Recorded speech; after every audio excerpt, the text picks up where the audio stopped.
방송에서 제공하는 투자 정보는 투자 판단에 대한 조언입니다. 방송에서 제공하는 주식의 가치, 가격 상승 및 가격 하락에 대해서는 방송사에서 보장하지 않습니다.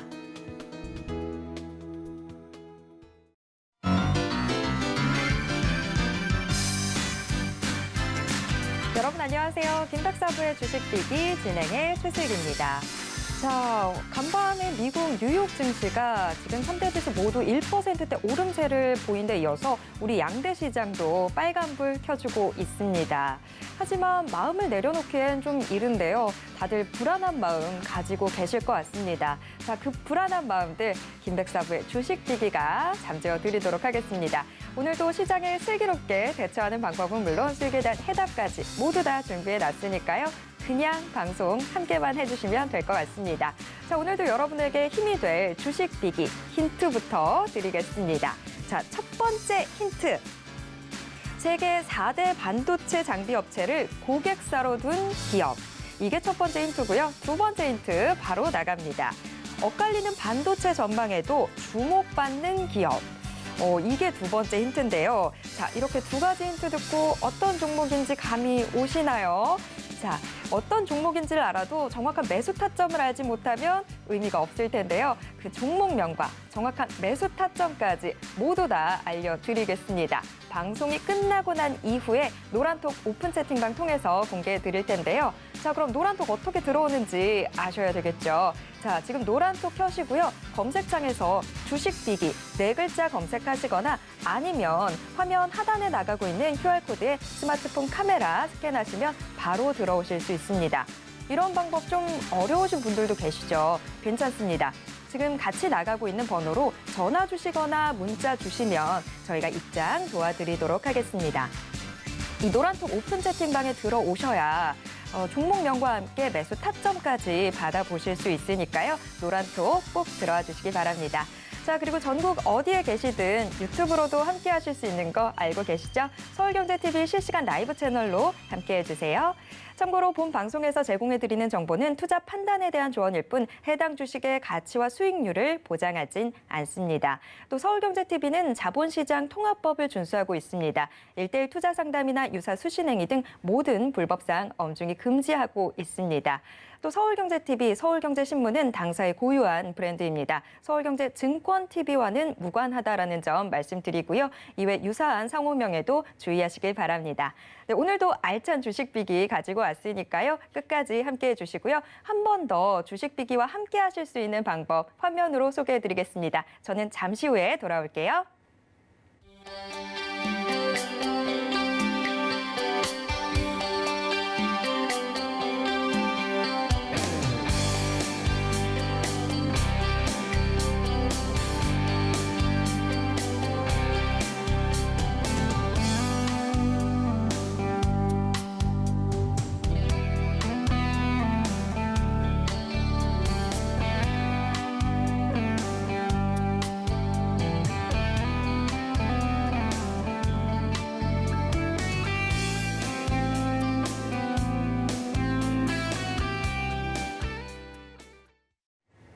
네, 어느덧 한 주를 마무리하는 금요일입니다. 금요일에는 이분과 함께해야죠. 백사부, 백종국 사부 모시겠습니다. 사부님 어서 오세요.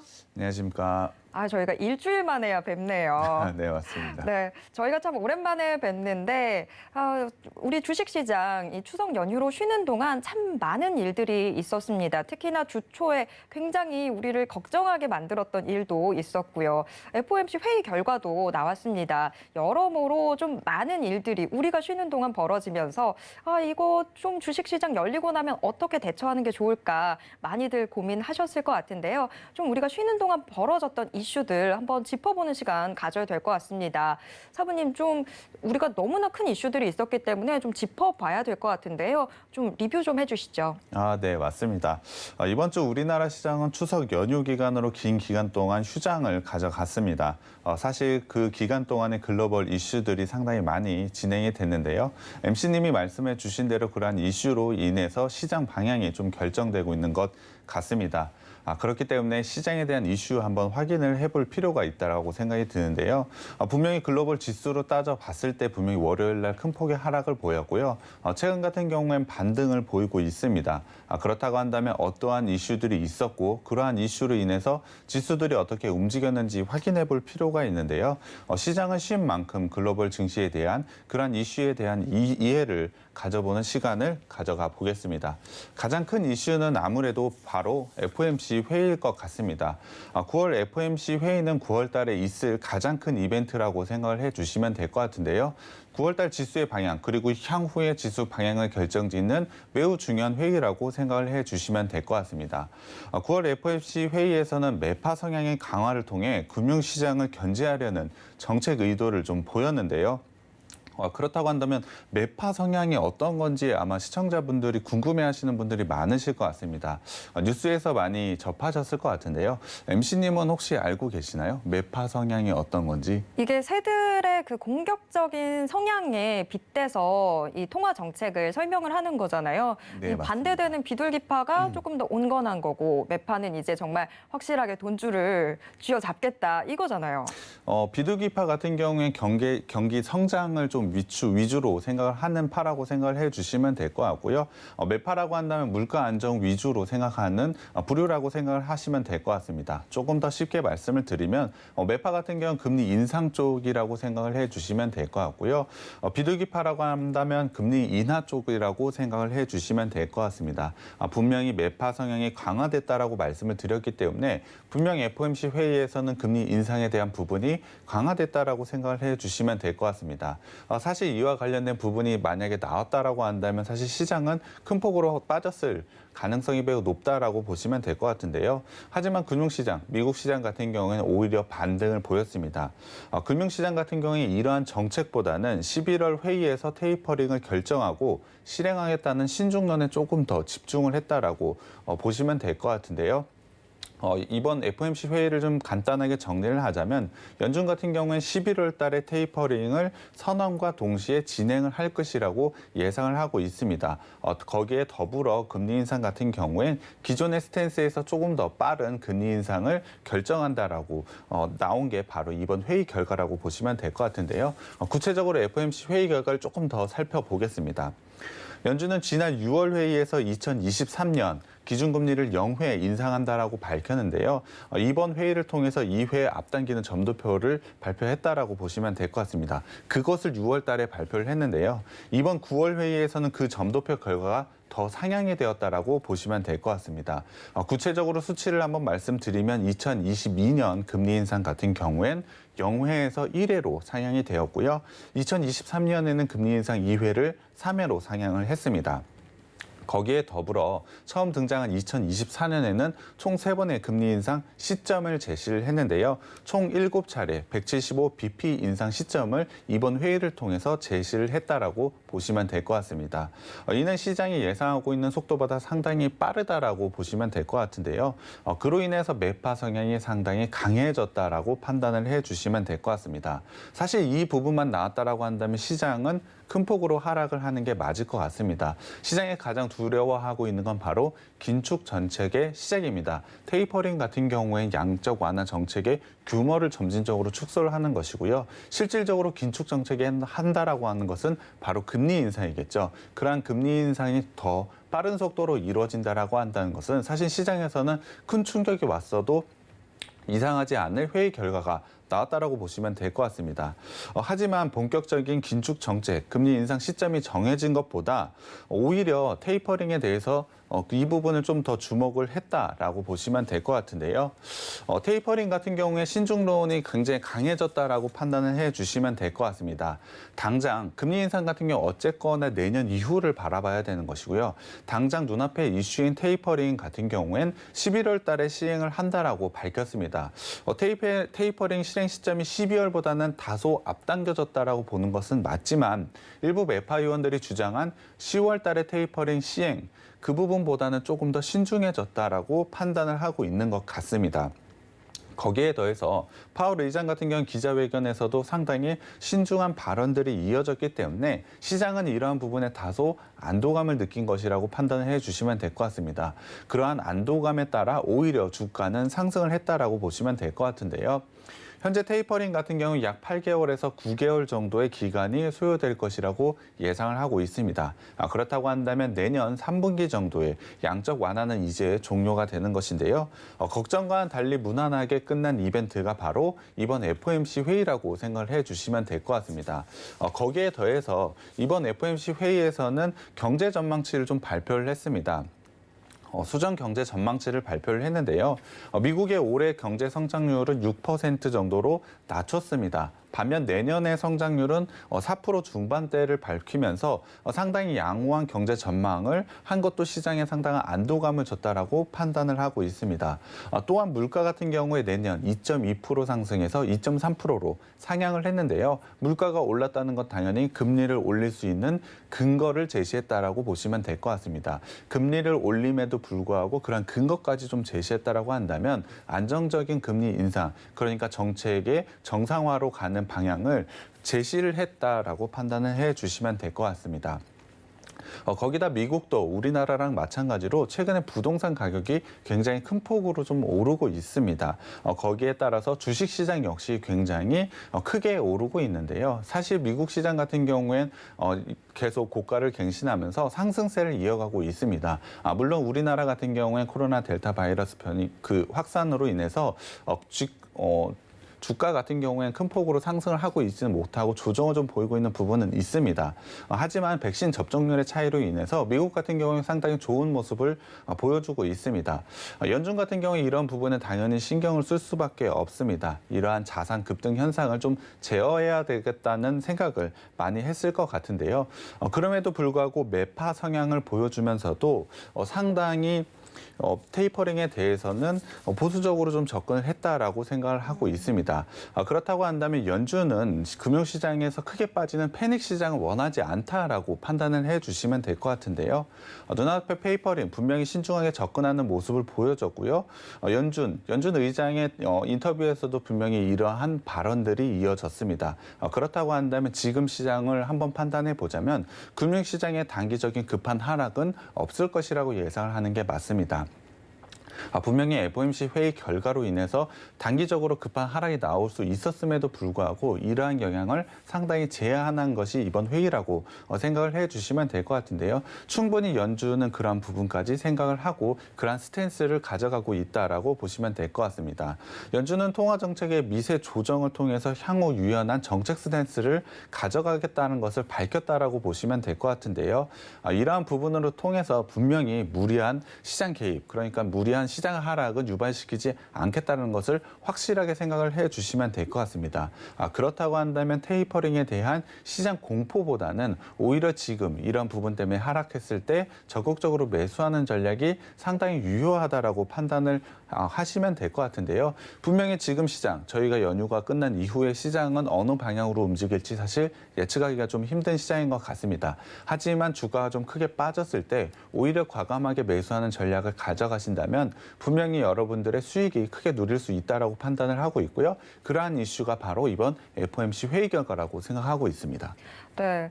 이 FOMC 회의 결과가 사실 예상에서 크게 벗어난 결과를 내주진 않았습니다. 또 더군다나 시장이 지금 사부님이 말씀해 주셨던 대로 금리 인상과 테이퍼링을 이제 좀 구분해서 받아들이면서 충격이라고 할 만한 정도의 그런 움직임도 나타나지 않는 그런 상황이 되고 있는데요. 자, 이 FOMC 회의 결과는 그렇다 치고 이 주 초에 또 굉장히 큰 일이 있었죠. 중국에서 또 이슈가 하나 터져 나왔는데 일단 지금 현재는 그 초반의 충격에서는 조금씩 벗어나고 있는 것 같긴 합니다만 여전히 불안함을 호소하시는 분들 많이 계십니다. 이러다가 예전에 2008년 사태처럼 또 큰일 벌어지는 거 아니냐 이런 이야기들 나오고 있는데요. 바로 중국 이 헝다발 리스크였습니다. 자, 이 부분은 또 어떻게 해석을 해야 되는지 궁금해지는데 사부님은 좀 어떻게 보고 계신가요? 네, 이 부분도 분명히 체크해 볼 필요가 이슈가 있다라고 보고 있습니다. 헝다그룹 같은 경우에 중국 대형 부동산 개발 업체라고 보시면 될 것 같은데요. 그 업체가 현재 파산 위기에 처해 있다라고 보시면 될 것 같습니다. 우리가 쉬고 있던 월요일에 글로벌 증시를 흔들었던 이슈라고 보시면 될 것 같은데요. 헝다그룹 같은 경우에 중국 내 부동산 개발 업체 현재 2위를 차지하고 있는 그룹이라고 보시면 될 것 같습니다. 하지만 이 업체가 가지고 있는 부채 규모가 상당히 이슈가 되고 있는데요. 부채 규모가 무려 1조 9,700억 위안에 달하고 있습니다. 사실 중국 돈으로 얘기를 한다라고 한다면 감이 안 오실 것 같아서 우리나라 돈으로 한번 계산을 해보면 무려 339조 원에 달하는 금액입니다. 이 정도 금액 어느 정도인지 혹시 감이 오시나요? 감도 오지가 않아요. 이 9조 원만 해도 놀라운데 앞에 330이 더 붙어 있으니까 네. 그래서 더 훨씬 겁이 나긴 했었거든요. 네, 맞습니다. 여기서 난리가 나면 연쇄적으로 아시아 증시가 다 주저앉을 것 같아가지고. 네, 맞습니다. 사실 부채 규모 이게 상당히 중요한데요. 339조 원이라는 돈이 현재 우리나라의 네이버 그리고 삼성 바이오로직스, LG화학, 카카오, 삼성 SDI, 현대차의 시총을 합친 금액과 거의 비슷한 금액이라고 보시면 될 것 같습니다. 이 정도의 회사를 모두 다 살 수 있는 금액을 부채로 가지고 있다라는 것인데요. 상당히 큰 위기라고 말할 수밖에 없을 것 같습니다. 금액 자체가 이렇게나 높기 때문에 사실 글로벌 증시에서 디폴트가 발생하게 되면 상당히 큰 위기, MC님이 말씀해 주셨지만 제2의 리먼 사태가 오는 게 아닌가라는 의견들이 나오기 시작을 했습니다. 특히 23일 날 예정이 되었던 달러 채권 이자 지급이 상당히 중요한 여부였는데요. 이러한 부분은 처음에는 시장에서 지급이 불가할 것이라고 예상을 많이 했습니다. 그러한 부분 때문에 월요일 날 큰 폭의 글로벌 증시가 하락을 보였는데요. 하지만 다행히도 이러한 부분은 해결은 좀 되었다라고 보시면 될 것 같습니다. 그와 관련해서 반등을 좀 보이고 있다라고 보시면 될 것 같은데요. 하지만 만약에 그 이자 지급이 불가능했다라고 생각을 해본다면 그렇다면 금융기관, 그 헝다그룹에 돈을 빌려준 금융기관 같은 경우에 상당히 큰 위기가 올 수밖에 없다라는 의견이 많았습니다. 그러한 금융기관의 부도가 이어질 수가 있고 그걸로 이어지는 시스템 리스크의 확산, 그걸로 인한 글로벌 경기 붕괴, 이게 바로 리먼 사태였는데요. 이번 헝다그룹과 거의 비슷한 흐름으로 이어질 것이라는 시장 의견들도 상당히 많았다라고 보시면 될 것 같습니다. 이러한 부분이 상당히 글로벌 경기의 불안감이라고 보시면 될 것 같은데요. 이에 따라서 헝다그룹의 주가 그리고 회사채는 급락세를 보였습니다. 유동성 위기, 그렇다면 이것이 하루아침에 생겨난 것일까요? 이렇게 말씀하시니까 하루아침에 생겨난 일은 아니겠죠. 그런데 일반 투자자 입장에서는 헝다가 이렇게까지 크게 위기가 왔다라는 걸 이번에서야 알게 됐거든요. 네, 맞습니다. 하지만 이번에 이슈가 좀 됐기 때문에 알게 됐는데요. 차트를 좀 한번 살펴보겠습니다. 현재 보고 계시는 차트가 헝다그룹의 주식 차트입니다. 계속 내려왔네요. 네, 사실 작년 6월부터 지속적인 하락이 있었습니다. 이러한 부분을 한번 살펴보자면 유동성 위기가 당장 우리 추석 연휴가 있었을 때 갑자기 생겨난 것은 아닙니다. 지속적으로 문제가 되었던 문제고요. 당연히 다른 업체들, 기관이나 외국인들은 이러한 문제를 알고 있었습니다. 특히 올해 6월 달 같은 경우에 글로벌 신용평가사가 헝다그룹에 대한 신용 등급을 하향 조정을 하면서 디폴트 구조 조정의 우려는 6월 달부터 이미 크게 확산이 되고 있는 상황이었습니다. 하지만 23일 날 이자 지급을 못할 것이라는 이슈가 한번 터지면서 그러한 부분 때문에 글로벌적으로 한번 그러니까 주목을 받게 되었다라고 보시면 될 것 같습니다. 하지만 23일 날 앞서 말씀을 드렸지만 이자 지급은 당연히 이뤄졌습니다. 그로 인해서 1차 위기는 현재 벗어났다라고 판단을 하는 게 맞을 것 같은데요. 하지만 헝다그룹은 올해 연말까지 지급해야 되는 달러 채권 이자만 무려 5.3억 원 달러. 매우 큰 돈, 우리나라 돈으로 6,243억 원이나 되는 돈을 연말까지는 이자로만 지급을 해야 되는 겁니다. 원금 포함이 된 게 아니고 이자로만 6천억이나 넘는 돈을 지급을 해야 되는데요. 그렇기 때문에 올해 하반기까지는 계속해서 디폴트 리스크에 노출되어 있다라고 상황이네요. 보시면 될 것 같습니다. 거기다가 올해에서 끝나는 것이 아니고 내년 같은 경우에 만기되는 또 채권들이 상당 부분 많이 존재를 하고 있습니다. 그렇다고 한다면 내년에는 더 많은 부채를 갚아 나가야 된다는 것이죠. 그럼 지금은 일단 발등에 떨어진 급한 불을 끄기는 했는데 이 불이 바로 끄고 나면 또 하나, 끄고 나면 또 하나 계속 다가오는 그런 형국인 거네요. 네, 맞습니다. 앞서 말씀을 드렸지만 헝다그룹이 가지고 있는 부채 300조가 넘는 금액입니다. 사실 이 부분을 한 번에 해결을 할 수는 없을 것 같고요. 지속적으로 이자에 대한 압박감 분명히 다가올 수밖에 없습니다.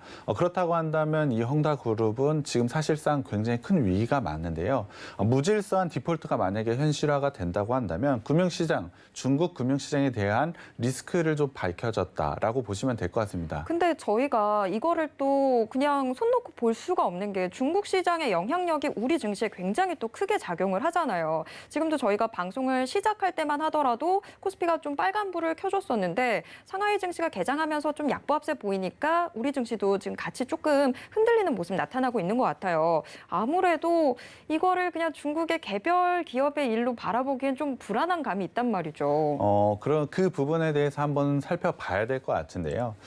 사실 헝다그룹 이번 위기는 저는 개별 종목에 대한 이슈라고 판단을 하고 있습니다. 그 이유를 좀 설명드려야 될 것 같은데요. 첫 번째로 말씀을 드린 건 바로 중국 시장이 안정적이라는 겁니다. 물론 주식 시장만 말씀을 드리는 것은 아니고 전체적인 채권 시장, 금융 시장 전체적으로 말씀을 드리는 건데요. 해외에서 거래되고 있는 중국 달러채 투기 등급에 해당하는 부동산 하이힐드 가격은 사실 헝다그룹 이슈로 인해서 급락을 보이고 있는 것은 맞습니다. 하지만 투자 가능 등급 채권 가격에서는 상당히 안정적인 가격을 유지를 하고 있는데요. 최근 헝다라는 노이즈가 발생했음에도 불구하고 채권 가격에서는 상당한 안정세를 가지고 있다라고 보시면 될 것 같습니다. 거기에 더해 중국 정부의 5년물 CDS 프리미엄도 43.5를 기록을 하고 있는데요. CDS 프리미엄이 어떤 건지 모르시는 분들이 많으실 것 같습니다. 설명을 좀 해주셔야 될 것 같아요. CDS는 기업이나 국가가 만약에 부도가 났을 때 원금을 회수할 수 있는 것을 바로 CDS라고 보시면 될 것 같습니다. 그러한 금융상품이라고 보시면 될 것 같은데요. CDS 프리미엄이란 그러한 금융상품에 지급하는 수수료라고 보시면 될 것 같습니다. 그렇다고 한다면 지금 헝다그룹이 만약에 큰 위기를 겪어서 중국 같은 경우도 이러한 리스크에 휩싸여서 크게 위기가 쌓였을 때 CDS 프리미엄은 당연히 높아질 수밖에 없는데요. 2016년 중국에서 자본 유출이 있었을 당시 CDS 프리미엄이 120 정도를 기록을 했습니다. 그런데 현재는 43.5밖에 되지 않기 때문에 상당히 낮은 수준을 유지하고 있다라고 보시면 될 것 같습니다. 사실 시장 참여자들이 가장 똑똑하다라고 보시면 될 것 같은데요. 만약에 이것이 중국 전체의 위기라고 생각을 했다라고 한다면 이 중국 CDS 프리미엄은 당연히 100 이상으로 올라올 수밖에 없었을 겁니다. 하지만 이 정도의 가격을 유지하고 있다라는 것은 충분히 중국 시장의 위험이 아닌 개별적인 종목의 위험이라고 시장 참여자들은 생각을 하고 있다라고 보시면 될 것 같은데요. 두 번째 이유도 있습니다. 두 번째 이유는 다른 부동산 개발 업체들과의 디커플링이라고 생각을 해주시면 될 것 같은데요. MC님은 당연히 디커플링이 어떤 건지 아실 것 같습니다. 알고 있죠. 이 디커플링, 그러니까 커플링이 안 된다라는 건데 동조화되지 않는다, 즉 같이 가지 않는다라는 거잖아요. 네, 맞습니다. 다른 부동산 개발 기업들과의 현재 주가 상태를 보면 디커플링이 확실하게 이루어지고 있습니다. 현재 중국 같은 경우엔 4개 정도의 구분으로 되어 있는데요. 작년 8월에 발표된 중국 정부의 부채 규제에 따라서 부동산 개발 기업들은 좀 분류가 되어 있습니다. 3가지 부채 조건을 모두 다 충족시킨 기업을 최우량 기업으로 보고 있고요. 2가지 정도 만족한 게 우량 기업, 1가지 만족한 게 일반 기업이고요. 3가지 모두 만족하지 못한 기업을 불량 기업으로 현재 구분을 하고 있습니다. 그렇다고 한다면 헝다그룹은 어느 정도의 구분을 가져가고 있을까요? 글쎄요, 6월부터 계속 문제가 불거졌었다면 불량 기업이지 않았을까요? 네, 맞습니다. 헝다그룹 같은 경우는 분명히 불량 기업인데요. 일단 부채액 비율 3가지 규제를 모두 다 만족시키지 못한 불량 기업 같은 경우엔 주가를 연초 대비로 했을 때 마이너스 65%에서 마이너스 85% 정도로 폭락을 했습니다. 이 중 부채 규모가 가장 큰 헝다그룹 같은 경우엔 마이너스 85%로 가장 큰 폭의 하락을 보여줬는데요. 하지만 최우량 개발 기업 같은 경우엔 현재 주가가 상당히 안정적으로 성장을 하고 있습니다. 물론 우량 기업과 일반 기업은 헝다그룹에 대한 이슈에 모두 다 벗어날 수는 없었기 때문에 상당히 안 좋은 영향을 가져가고는 있습니다만 그럼에도 하락은 마이너스 20%밖에 되지가 않습니다. 그만큼 마이너스 85%와는 차이가 상당히 크다라는 점이 굉장히 특이점이라고 보시면 될 것 같은데요. 사실 헝다그룹으로 인해서 이러한 부동산 개발 기업들의 전체적인 위기라고 생각을 한다면 사실 우량 기업, 초우량 기업이라고 하더라도 아마 같이 주가는 빠졌을 겁니다. 하지만 이러한 부분을 가져가지 않다라는 것은 헝다그룹 자체의 개별적인 요인으로 빠지고 있다라고 판단을 하는 게 맞는 것 같습니다. 산업 구조 조정으로 좀비 기업이 죽으면 당연히 선두 기업이 그 점유율을 가져갈 수밖에 없습니다. 그러한 부분 때문에 분명히 우량 기업이 지금 주가 수준을 상당히 좋게 보는 거라고 생각을 해주시면 될 것 같은데요. 이는 헝다그룹 이슈에 대한 내막을 잘 알고 있는 중국 시장 참여자들이 현재를 산업 전반의 위기라기보다는 헝다그룹 개별 기업의 위기라고 판단을 하는 것을 보여주는 근거라고 보시면 될 것 같습니다. 특히 헝다그룹 같은 경우는 지난 1년 동안 구조조정의 기회는 계속해서 있었습니다. 하지만 그럼에도 불구하고 재무 구조를 개선하지 못했다는 점에서 향후 정책 당국의 제재를 분명히 받을 수밖에 없다라고 판단을 하고 있습니다. 그러한 이슈를 따져본다면 충분히 개별 이슈로 끝날 가능성이 매우 높다라고 판단해 주시면 될 것 같은데요.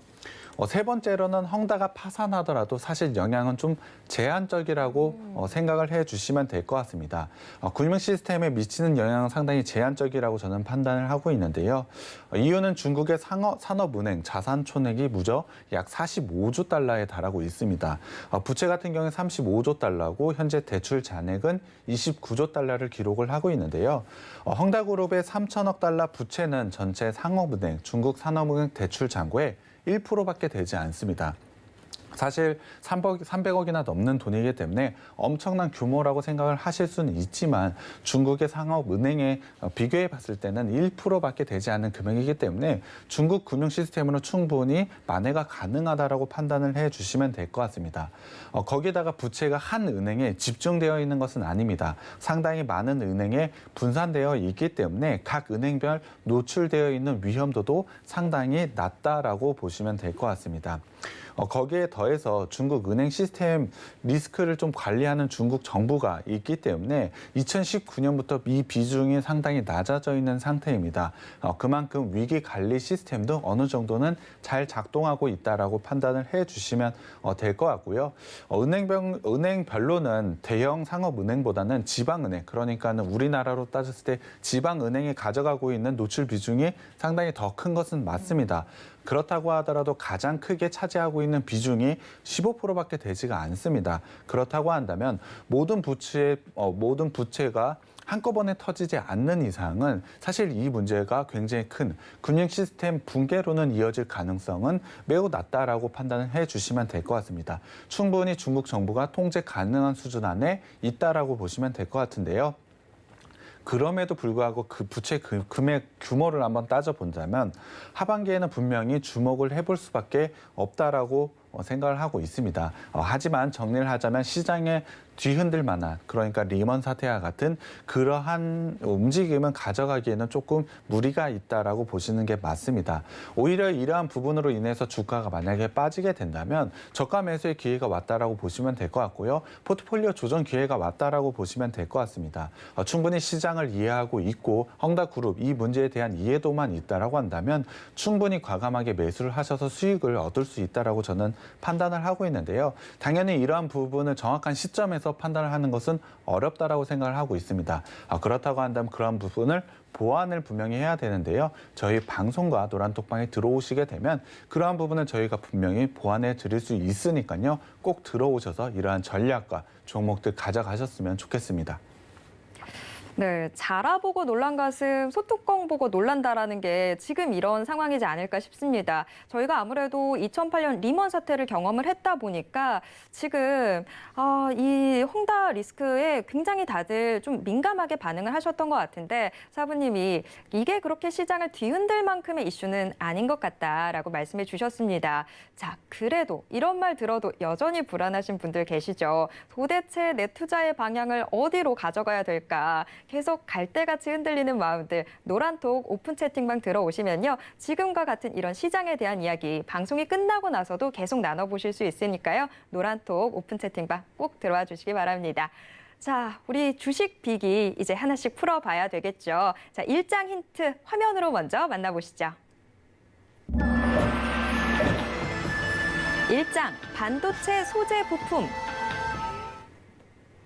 자, 반도체 소재 부품주 저희가 참 많이 좀 보고 있었는데 그럼에도 불구하고 또 하나의 주식 비기가 나온 것 같습니다. 자, 오늘의 주식 비기 종목은 또 어떤 사업들 영위해 나가고 있는지 하나씩 체크해 보도록 하겠습니다. 샤브님 일장 공개해 주시죠. 네, 오늘 제가 가져온 업체는 반도체형 실리콘 부품 제조 생산 업체라고 보시면 될 것 같습니다. 반도체 공정에 대해서 많이 설명을 드렸지만 아직도 많이 어려워하시는 분들이 많으실 것 같습니다. 분명히 반도체형 실리콘 부품을 만드는 업체이기 때문에 반도체 공정에 대해서 한번 설명을 드려야 될 것 같습니다. 반도체의 제작 과정을 한번 보면 8대의 공정 과정이 있습니다. 반도체를 만드는 과정이라고 보시면 될 것 같은데요. 일단 웨이퍼 공정 같은 경우 웨이퍼를 자르고 세척하고 검사하는 과정이라고 보시면 될 것 같습니다. 그 다음은 산화 공정인데요. 그 웨이퍼에 산화막을 형성을 해서 누설 전류가 흐르는 것을 차단하는 공정이라고 보시면 될 것 같습니다. 그 다음이 많이 들었던 포토 공정인데요. 포토 공정은 관광액을 바른 후에 나머지 부분을 제거를 해서 회로 패턴을 만든다라고 보시면 될 것 같고요. 그 다음이 바로 식각 공정입니다. 식각 공정은 완성된 회로 패턴, 이 부분을 제외하고 나머지 부분을 제거하면서 회로를 완성시키는 공정이라고 보시면 될 것 같고요. 방막 공정은 기계 가공으로는 실현시킬 수 없는 얇은 막을 씌워서 정기적인 특성을 가지게 하는 게 바로 방막 공정입니다. 그 다음엔 당연히 배선을 좀 설치를 해서 반도체를 완성을 시키는 건데요. 그 다음에 EDS는 당연히 이 제품이 잘 만들어졌는지 불량인지 아닌지를 판단하는 테스트 공정이라고 보시면 될 것 같습니다. 그 다음 마무리가 바로 패키징 공정인데요. 패키징 공정은 우리가 쓰는 완성된 제품을 만들고 그 완성된 제품을 테스트하는 공정이라고 보시면 될 것 같습니다. 오늘 제가 가져온 이 업체는 바로 식각 공정에 사용하는 부품입니다. 앞서 말씀을 드렸지만 식각 공정은 반도체 회로만 남기고 나머지는 깎아내는 공정이라고 보시면 될 것 같은데요. 보통은 액체나 기체를 사용해서 부식을 일으켜서 진행을 한다라고 보시면 될 것 같습니다. 이 식각 공정에는 현재 반도체 미세화로 상당히 중요성이 부각이 되고 있는 공정이라고 보시면 될 것 같은데요. 반도체의 미세화, 낸드의 적층화를 위해서 굉장히 중요하다라고 생각을 해주시면 될 것 같습니다. MC님께 한번 질문 드려보겠습니다. 최근에 반도체 크기는 어떻게 되고 있나요? 크기가 굉장히 작아지고 있죠. 들어가는 기기들이 다 같이 작아지고 있다 보니까. 거기에 더해서 반도체가 현재 성능은 어떻게 되고 있나요? 성능은 예전에 클 때보다도 훨씬 더 좋아지고 있잖아요. 네, 맞습니다. 그러한 부분 때문에 작은 반도체 안에 상당히 많은 회로가 들어갈 수밖에 없습니다. 그러한 부분 때문에 사실 포토 공정과 식각 공정의 중요성이 반도체 공정에서도 가장 중요하게 부각이 되고 있는데요. 당연히 이와 관련된 식각 공정을 하고 있는 부품을 제공하는 이 업체가 당연히 높은 성장성을 가져갈 수밖에 없다라고 판단을 해주시면 될 것 같습니다. 이에 따라서 식각 공정에 들어가는 부품이나 제품 같은 경우엔 상당히 고부가 가치의 제품이 되고 있는데요. 당연히 이 회사가 가지고 있는 제품 같은 경우에도 상당한 고부가 가치 제품이 되고 있다라고 보시면 될 것 같습니다. 거기에 더해서 현재 반도체 쇼티지로 인해서 식각 장비 역시 굉장히 빠르게 성장을 하고 있다라고 보시면 될 것 같은데요. 식각 장비 같은 경우에는 건식 습각, 그리고 습식 식각 장비로 현재 나눠지고 있습니다. 각각의 특징이 좀 있다라고 보시면 될 것 같은데요. 건식 식각 같은 경우에는 정확성이 상당히 좋고 작은 패턴이 가능하다는 장점이 있습니다. 하지만 고비용이 들어가는 부분 그리고 어려운 과정, 한 장씩밖에 공정이 되지 않는다는 단점을 가지고 있고요. 습식 식각 같은 경우엔 사실 비용이 적게 들고 쉬운 과정과 빠른 속도가 장점이지만 사실 정확성 면에서는 건식 식각 장비에 상당히 미치지 못하고 있습니다. 그렇다고 한다면 현재 지금의 반도체에 나아가는 방향을 한번 살펴보자면 어느 쪽이 주요할까요? 중요성이라고 하면 아무래도 정밀성 부분에서 건식 식각이 좀 더 중요할 것 같은데요? 네, 맞습니다. 반도체는 훨씬 작아지고 정확해야 됩니다. 그러한 부분 때문에 당연히 건식 식각 장비가 훨씬 더 중요하다라고 판단을 해주시면 될 것 같은데요. 이와 관련해서 이 회사 건식 식각 장비에 들어가는 부품을 제공을 하고 있습니다. 충분히 좋은 성장성을 가져가고 있다라고 보시면 될 것 같은데요. 이 건식 식각 장비의 시장 점유율을 한번 살펴봐야 될 것 같습니다. 현재 시장 점유율 램 리서치가 1위를 좀 차지하고 있고요. 도쿄 일렉트론이 현재 2위를 차지하고 있습니다. 기존의 업체들이 시장을 과점하고 있다라고 보시면 될 것 같은데요. 이 업체는 현재 2위를 차지하고 있는 도쿄 일렉트론에 약 80% 정도의 부품을 제공을 하고 있습니다. 그만큼 충분한 성장성을 가지고 있다라고 보시면 될 것 같은데요. 거기에 더해서 시각 장비는 분명히 나머지 부분을 부식시켜 깎아내는 과정이라고 했는데요. 당연히 소모성 부품이 굉장히 많이 들어갈 수밖에 없습니다. 이 회사가 도쿄 일렉트론에 제공하고 있는 이 부품은 약 10일에서 12일 주기 간격으로 계속해서 교체를 해야 됩니다. 돌아서면 교체하고 돌아서면 교체해야겠네요. 네, 맞습니다. 한 번 장비를 납품하고 끝나는 것이 아니고 주기적으로 계속해서 들어갈 수밖에 없기 때문에 상당히 좋은 성장성을 보일 수밖에 없다라고 보시면 될 것 같은데요.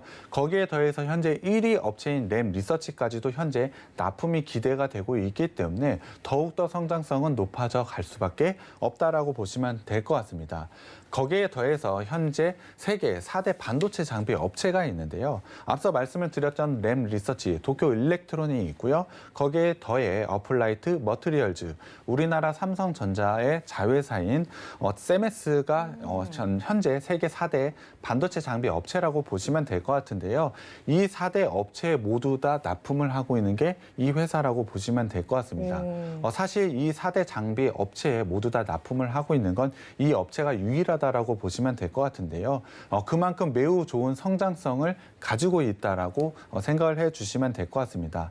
다만 매출 비중이 상당히 큰 도쿄 일렉트론 같은 경우엔 우리나라에 굉장히 큰 이슈가 있었습니다. 사실 잊혀진 단어이기도 했는데요. 바로 일본 수출 규제 이슈가 있습니다. 도쿄 일렉트론 같은 경우 시각 장비에 들어가는 실리콘 부품을 이 회사가 거의 다 독점으로 제공을 하고 있기 때문에 만약에 수출 금지를 내리게 된다라고 한다면 상당히 큰 문제가 쌓일 수밖에 없습니다. 하지만 도쿄 일렉트론 같은 경우에도 이 회사의 실리콘 부품을 거의 다 독점적으로 제공을 받고 있기 때문에 사실 이러한 수출 규제 문제가 생겨나게 된다면 도쿄 일렉트론이 가장 큰 타격을 받을 수밖에 없습니다. 그렇다고 한다면 일본 정부도 이러한 부분을 알고 있기 때문에 그러한 부분에서 어느 정도 해방이 되어 있다, 좀 떨어져 있다라고 판단을 해주시면 될 것 같고요. 도쿄 일렉트론 같은 경우에도 완성된 장비 같은 경우에 삼성전자, SK 하이닉스에 납품을 하고 있습니다. 세계를 따져봤을 때도 반도체에서 삼성전자와 SK 하이닉스가 차지하는 비중이 상당히 큽니다. 그럼에도 불구하고 이러한 수출 규제로 인해서 삼성전자와 SK 하이닉스에 납품을 하지 못한다고 한다면 일본에도 상당히 큰 무리가 있기 때문에 수출 규제 이슈와는 좀 멀리 떨어져 있다라고 판단을 해주시면 될 것 같고요. 그와 관련이 없기 때문에 상당히 안정적인 성장을 이어갈 수밖에 없다라고 보시면 될 것 같습니다. 그것을 통해 분명히 실적 상승을 보여줄 것이고요. 실적이 올라간다면 당연히 주가도 올라갈 수밖에 없다라고 보시면 될 것 같고요. 그 주가 상승의 시작점이 지금이라고 보시면 될 것 같습니다. 네, 역시 우리 사부님이 가져오신 오늘의 주식 비기. 또 대단한 종목이네요. 지금 노란톡방으로 많은 분들 들어와 주고 계신데요. 자, 여러분 어서 들어오셔서 방송 끝나기 전에 저희와 계속 함께해 주세요. 노란톡방에서 주식 비기 4글자 검색하시면 들어오실 수 있습니다. 자, 오늘의 주식 비기 종목이 대체 뭘 하고 있는지, 얼마나 성장성을 갖고 있는지 체크를 해봤는데요. 재무제표도 한번 보셔야 되겠죠. 이장인트 역시 화면으로 먼저 만나보겠습니다. 이장, 성장성 높은 배당주. 자, 성장성이 높다라는 부분은 어느 정도 저희가 감을 잡았고요. 그런데 배당주이기까지 한가 봅니다. 자, 어서 확인해 보도록 하겠습니다. 사부님, 2장 공개해 주시죠. 네, 바로 실적을 들어가 보겠습니다. 상반기 실적, 매출을 보시면 22.2% 상승을 했고요. 영업이익 같은 경우는 43% 상승을 했습니다. 당기순이익 같은 경우는 64%나 상승을 보이고 있기 때문에 매우 좋은 성장세 보이고 있다라고 보시면 될 것 같습니다. 조금 더 구체적으로 들어가 2분기 실적을 보여드려야 될 것 같은데요. 2분기 실적 같은 경우 638억 원으로 전년 대비 22% 증가를 했고요. 영업이익 같은 경우는 188억 원으로 전년 대비로 42% 증가를 했습니다. 1분기와 비교를 하더라도 매출은 16% 증가를 했고요. 영업이익 같은 경우에 20% 성장을 보여줬습니다. 분기 사상 최대 실적을 2분기에 달성을 했는데요. 이러한 호실적을 어떻게 달성했는지 구체적인 이유를 한번 살펴보자면 글로벌 반도체 업황에 호조가 있었고요. 투자 확대로 기존의 반도체형 부품이 상당히 좋은 실적을 냈다라고 보시면 될 것 같습니다. 거기에 더해서 코로나에 대한 해외 경쟁사의 대응이 상당히 미흡했는데요. 이 부분을 적절하게 들어가서 사실 최근에 시장 내 입지가 상당히 탄탄해진 게 이러한 2분기 실적이라고 보시면 될 것 같습니다. 통상적으로 진입 내 장비 내 파트는 변경이 되지 않는다는 그러한 부분이 있기 때문에 2분기에 굉장히 좋은 실적을 달성했음에도 불구하고 3분기에는 더 좋은 실적이 기대가 되고 있는데요. 일단 3분기 예상 실적을 좀 보여드리겠습니다. 3분기 실적 같은 경우에 매출은 705억 원으로 전년 대비로 44% 증가할 것이라고 예상을 하고 있고요. 영업이익 같은 경우에 216억 원으로 전년 대비로 73% 성장할 것으로 예상을 하고 있습니다.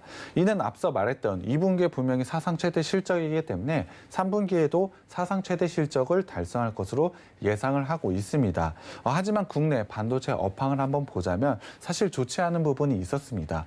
최근에 메모리 반도체형에서 상당히 안 좋은 부분 있었는데요.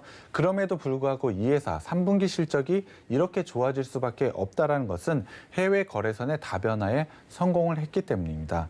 충분히 이러한 효과로 인해서 3분기에 이러한 실적을 달성할 것으로 예상을 하고 있기 때문에 충분히 좋은 성장성 가져갈 수 있다. 주가 상승은 충분히 이뤄질 수 있다라고 보시면 될 것 같은데요. 거기에 또 하나 이 회사의 주력 제품인 탄화규소 제품 같은 경우에 매출 2분기 대비로 3분기에 73%나 증가할 것으로 예상을 하고 있기 때문에 엄청난 성장성을 가져갈 것이라고 예상을 하고 있습니다. 물론 성장은 3분기에 그치는 것이 아닙니다. 내년과 내후년에도 충분한 성장세를 이어갈 것이라고 예상을 하고 있기 때문에 지금 꼭 주목을 해봐야 된다고 판단을 하고 있고요. 또 하나의 포인트가 있습니다. 앞서 MC님이 말씀을 해주셨지만 올해 굉장히 기대가 되는 배당 성향이 있습니다. 사실 이 회사 같은 경우에 기존에도 배당 성향이 좀 높은 편에 속해 있었습니다. 하지만 앞서 말씀을 드렸지만 2분기에 최대 실적을 발표했고요. 3분기, 4분기에도 아마 최대 실적을 발표할 것으로 예상을 하고 있습니다. 그렇다고 한다면 회사에 당연히 현금이 많이 쌓일 것이라고 예상을 하고 있고요. 그것을 통해 19%라는 배당 성향을 충분히 보여줄 수 있을 것이라고 예상을 하고 있습니다. 그렇다고 한다면 주가 상승과 배당이라는 두 마리 토끼를 모두 다 가져다 줄 종목이라고 보시면 될 것 같은데요. 재물을 조금 더 자세하게 살펴보겠습니다. 자산 같은 경우에 굉장히 빠른 속도로 늘어나고 있고 부채도 늘어나고 있지만 자산의 속도가 더 빠른 속도로 늘어나고 있습니다. 고관이 점점 더 안전화되고 있다. 라고 판단을 해주시면 될 것 같고요. 현금 흐름을 한번 살펴보겠습니다. 당연히 영업활동 현금 흐름으로 매우 좋은 현금이 들어오고 있고요. 지속적인 투자를 인해서 성장성을 확보해 나가고 있다라고 보시면 될 것 같습니다. 거기에 더해서 재무는 마이너스, 부채를 갚아 나가고 있죠. 거기에 더해서 현금과 현금성 자산까지도 쌓여 나가고 있다는 것은 현금 흐름만 보자면 상당히 안정적이다라고 보시면 될 것 같습니다. 부채 비율을 보면 여전히 100% 이하이기 때문에 상당히 안정적인 부채 비율을 가져가고 있고요. 유보율도 무려 2000%가 넘는 유보율을 가져가고 있습니다. 재무 비율로만 따져봤을 때도 상당히 안정성을 가져가고 있고요. 매출액 증가율, 거기에다 영업이익 증가율을 한번 살펴보자면 충분히 좋은 성장성 작년부터 이어지고 있고요. 올해에는 그것을 넘어선 더 큰 성장성을 보이고 있기 때문에 성장성 부분에서도 상당히 좋은 모습을 보여주고 있다고 보시면 될 것 같습니다. 이 회사 가지고 있는 매출액 그리고 영업이익 PER 부분을 한번 좀 살펴봐야 될 것 같은데요. 사실 내년 같은 경우에는 매출을 3천억이 넘을 것으로 예상을 하고 있습니다. 거기에 더해서 빨간색으로 표시를 해놨는데 영업이익률이 30% 정도 달성할 것이라고 예상을 하고 있습니다. 거기에 더해 올해 배당 성향은 19% 정도라고 했는데요. 내년에는 아마 20% 이상은 달성할 것이라고 예상을 하고 있습니다. 반도체 서플라이 내에서 이 정도를 가져갈 수 있는 회사는 단 2개 회사밖에 없습니다. 바로 리노공업과 TCK 정도인데요. 리노공업과 TCK 아마 지금 차트 한번 쳐보시면 굉장히 좋은 상승세를 이어가고 있습니다. 이러한 종목들과 어깨를 나란히 할 수 있는 종목이기 때문에 충분히 좋은 상승을 가져갈 수 있다라고 보시면 될 것 같습니다. 거기에 대해서 상당한 저평가를 가져가고 있는 게 이 회사인데요. 내년 올해 영업이익 기준으로 한번 따져봤을 때에는 14.6배 정도의 PER 가져갈 것이라고 예상을 하고 있고요. 해외 동종업계 PER을 한번 살펴보자면 24배에서 29배 정도 수준에 가져가고 있습니다. 그렇다고 한다면 이 회사 상당히 저평가를 가져가고 있고요. 충분히 주가 상승을 통해서 이 부분을 해결할 수 있다라고 보시면 될 것 같습니다. 충분히 상승 여력도 강하게 가져갈 수 있는 종목이기 때문에 지금 꼭 주목해야 된다라고 생각하고 있습니다. 네, 지금 사부님이 리노공업과도 비교를 좀 해주셨는데 리노공업은 저희가 소개를 해드리면서 우리 시청자분들 이미 수익 고공행진 열차에 탑승을 하셨었죠. 만약에 그 열차에 탑승하지 못하셨다면 오늘의 종목 눈여겨보시면 좋을 것 같습니다. 자, 이 종목 대체 어떤 종목인지 저희가 방송이 끝나고 난 이후에 노란톡에서 모두 다 공개해 드릴 테니까요. 어서 들어와 주시기 바랍니다. 자, 저희가 시간이 없습니다. 빨리 차트까지 체크를 해봐야 될 것 같은데요. 3장 힌트 역시 화면으로 먼저 만나보겠습니다. 3장 박스권 돌파 시점. 자, 박스권 돌파 시점. 지금 현재 차트 어떤 모습을 그릴지 일단 머리에는 좀 그려지긴 하는데 확인해 보도록 하겠습니다. 사부님 3장 공개해 주시죠. 네, 일단 주봉으로 살펴봐야 될 것 같습니다. 이 회사 같은 경우에 긴 박스권, 주봉상으로 몇 년에 걸친 박스권을 형성을 하고 있었는데요. 작년 말 그리고 올해 초 같은 경우에 이 박스권을 돌파를 했습니다. 상당히 의미가 있는 박스권 돌파라고 보시면 될 것 같은데요. 이러한 박스권을 돌파한 이후에는 현재 추세 상승을 가져가고 있다라고 보시면 될 것 같습니다. 이유는 앞서 말씀을 드렸던 최대 실적을 계속해서 달성을 하고 있기 때문인데요. 이러한 실적은 앞서 말씀을 드렸지만 3분기에도 4분기에도 이어질 것이기 때문에 충분히 이러한 추세 상승은 이어질 수밖에 없다라고 판단을 해주시면 될 것 같습니다. 일본 같은 경우에 작년부터 이어진 추세 상승을 보여주고 있다라고 보시면 될 것 같습니다. 당연히 주봉상으로도 보셨지만 강한 추세 상승을 보이고 있기 때문에 일봉상으로도 그러한 모습을 보여주고 있는데요. 특히 61선과 121선은 강한 지지라인으로 현재 상승하고 있습니다. 거기에 가장 강한 지지라인은 121선 라인이라고 보시면 될 것 같은데요. 8월 초 같은 경우에 강한 지수 조정이 있었습니다. 그럼에도 불구하고 121선에는 분명히 반등이 나왔다는 것은 121선의 강한 지지라인을 한 번 더 확인을 했다라고 보시면 될 것 같은데요. 121선의 우상향이 깨지지 않는 한 계속 지속적으로 상승을 할 수밖에 없다라고 보시면 될 것 같습니다. 분명히 일봉상으로도 추세 상승을 보이고 있기 때문에 이러한 부분은 충분히 이어질 수 있다라고 보시면 될 것 같고요. 현재는 박스권, 단기적으로 봤을 때는 박스권의 형태를 가져가고 있지만 이러한 부분은 현재 추세 상승을 살펴보자면 충분히 돌파 가능하다라고 판단을 하고 있습니다. 그렇다고 한다면 지금 시점은 단기적으로도 매수 타점이 왔고 장기적인 시점으로 봐도 상당히 좋은 기술적인 위치에 있다라고 보시면 될 것 같고요. 지금 시점에서 매수를 하시면 분명히 좋은 수익이 날 거라는 기대감이 충분한 종목입니다. 네, 오늘도 이렇게 총 3장에 걸쳐서 오늘의 주식 비기, 차트면 차트, 재무제표면 재무제표 다 같이 살펴봤는데요. 자, 지금 사부님이 말씀해 주셨지만 그래도 더 정확한 매수 타점 여러분 아셔야 되겠죠. 이 매수 타점까지 저희가 방송이 끝나고 난 이후에 노란톡 오픈 채팅방에서 공개를 해드릴 테니까요. 노란톡 꼭 들어와 주시기 바랍니다. 자, 총 3장에 걸쳐서 확인해 본 오늘의 주식 비기 화면으로 한 번 더 정리해 드릴게요.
우리 사부님이 늘 가져오시는 종목, 허투루 가져오시는 종목이 아니다 보니까 포인트들이 정말 차고 넘치는데 사부님 가시기 전에 이것만큼은 우리 시청자분들 기억해 주셨으면 좋겠다. 딱 한 줄로 요약해 주신다면 어떤 게 있을까요? 사실 최대 실적을 달성을 하고 있고 배당을 기대해 볼 수 있는 종목이라고 생각을 해 주시면 될 것 같습니다. 사실 지금 제가 이슈를 좀 준비를 했지만 분명히 시장의 방향 예측하기에는 상당히 좀 어려운 시점인 것 같습니다.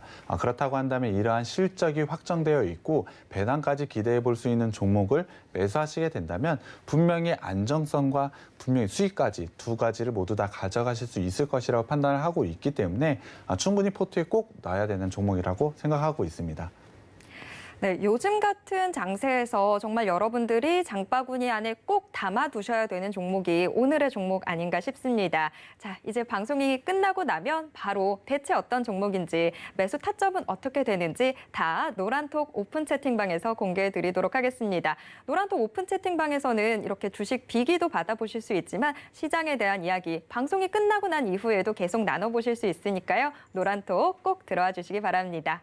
참고로 본 방송에서 제공해드리는 정보는 투자 판단에 대한 조언일 뿐 해당 주식의 가치와 수익률을 보장하진 않습니다. 또 서울경제TV는 자본시장 통합법을 준수하고 있습니다. 1:1 투자 상담이나 유사 수신행위 등 모든 불법상 엄중히 금지하고 있다는 점 말씀드리겠고요. 서울경제TV, 서울경제신문은 당사의 고유한 브랜드입니다. 서울경제증권TV와는 무관하다는 점 말씀드리겠습니다. 네, 계속해서 서울경제TV와 함께 오늘도 성공 투자하시고요. 저희는 다음 주에 다시 뵙겠습니다. 시청해주신 여러분 고맙습니다.